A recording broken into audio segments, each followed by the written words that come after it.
Merci d'être fidèle au rendez-vous pour cette nouvelle édition du Journal de la CAN sur ANN24.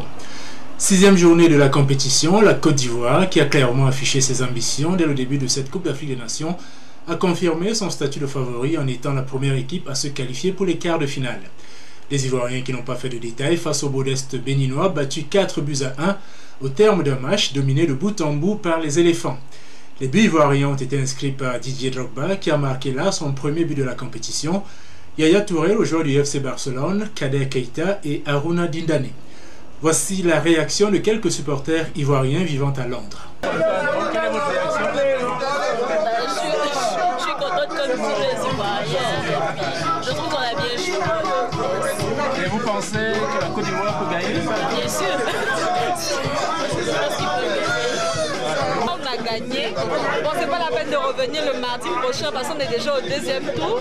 Et puis c'est pour nous la CAN 2000. Vous êtes sûr de la gagner? Sûr.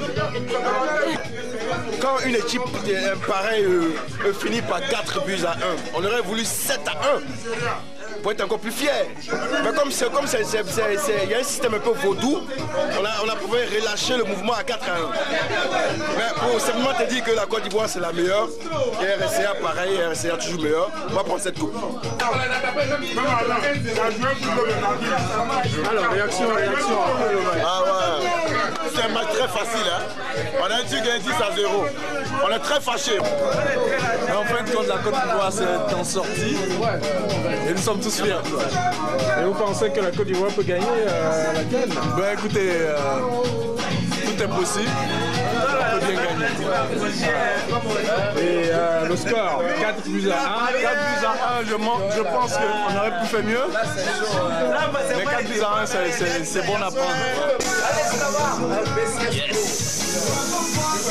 Yes. Et la réaction après le match?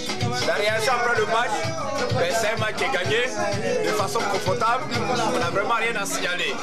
Les éléphants vont battre n'importe quelle équipe en face. Ils vont gagner la coupe? Bien sûr, ça c'est inévitable. Ouais. Des supporters ivoiriens, vous l'avez vu, très confiants quant au potentiel de leur équipe. La deuxième rencontre de la journée qui opposait le Nigeria au Mali s'est soldée par un score nul et vierge, 0 but partout, au terme d'un match moyen. Le Nigeria n'est donc plus maître de son destin et pourrait être éliminé dès le premier tour s'il se faisait battre par le Bénin lors de son dernier match de poule, ce qui est très improbable, mais surtout si le Mali réussit à obtenir un match nul face à la Côte d'Ivoire, un résultat qui est tout à fait à la portée des Aigles. Le classement de ce groupe B se présente donc comme suit: la Côte d'Ivoire avec 2 victoires en 2 matchs compte 6 points, le Mali est deuxième avec 4 points, le Nigeria occupe la 3e place avec 1 point, le Bénin est bon dernier avec 0 point.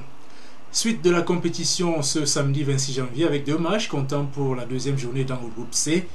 Le Cameroun, largement battu par l'Égypte 4 buts à 2 lors de son premier match, aura à cœur de se ressaisir face à la Zambie. Mais attention aux Zambiens, auteurs d'un superbe 3 à 0 face au Soudan lors de leur premier match. La deuxième rencontre de cette poule C, mettant aux prises le Soudan et l'Égypte, devrait être une véritable balade de santé pour les Pharaons, qui peuvent ainsi rejoindre la Côte d'Ivoire en quart de finale. Rendez-vous demain pour les résultats, les analyses et les commentaires de tous ces matchs. Voilà, nous sommes maintenant arrivés au terme de cette 6e édition du Journal de la CAN. Je vous remercie de nous avoir suivis.